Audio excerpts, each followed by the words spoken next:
ఇవాళ మీరు ఏవో ప్రాబ్లమ్స్ ఉన్నాయి, ఎలాగైనా సరే మా మ్యారేజ్ని సార్ట్ అవుట్ చేయండి అంటున్నారు. కొంతమంది ఏమో లేదు నేను విడిపోతాను అంటున్నారు. ఏంటి ప్రాబ్లం ఏంటి చెప్పండి. సార్ యాక్చువల్గా ఏంటంటే అక్క, అయన్నొద్దు, పాయింట్కి రా. ఆదాయానికి మించి షాపింగ్ చేస్తుండక్క. అమ్మ నువ్వేం చెప్తావు దీని గురించి? నేను అందంగా కనబడాలంటారు, షాపింగ్ చేయనివ్వరు. మీ ప్రాబ్లం ఏంటి? అనుమానం ఎక్కువ అండి. మీకా? అందరితో పులిహార కలుపుతాడండి, అనుమానం కాక ఇంకేం చేస్తాను. Okay, he's a big foodie అన్నమాట.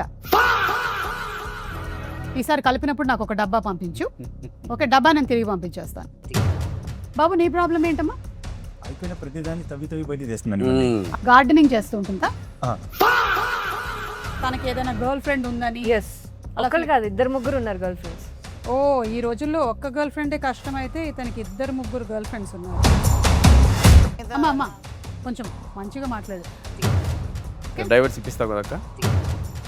నేను చాలా మంది కపుల్స్ అయితే చూశాను కానీ మీలాంటి వాళ్ళని అయితే నేను చూడలేదు. సో మన వీరు పాస్ట్ లో 3 ఉన్నారు అలా.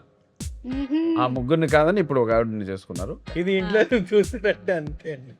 ఏముంది డైవర్స్ ఇంకోటి చేస్తున్నారు. అంత ఈజీగా చారు పెట్టుకున్నట్టు చెప్తారేమిటండి? ఈ సినిమాలో అలాగే ఉంటుంది అక్క, మాట్లాడితే డైవర్స్. చిన్న చిన్న విషయాలకి కూడా డివోర్స్ కి వెళ్ళిపోతూ ఉన్నారు.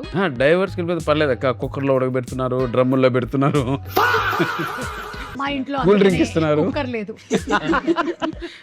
ఈగో ఎవరికి ఎక్కువ ఉంటుంది, ఆడవాళ్ళక ఆన్ అ పర్సెంటేజ్? జెంట్స్ కే ఎక్కువ ఉంటాయి. నువ్వు ఎలా చూసావు ఇది? ఎలా చూసావు? ఎన్నో పెళ్ళి అయింది.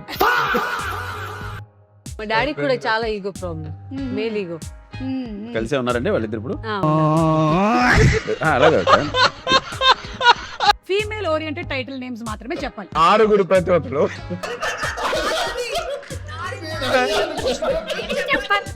ఈ గేమ్ క్యాన్సిల్.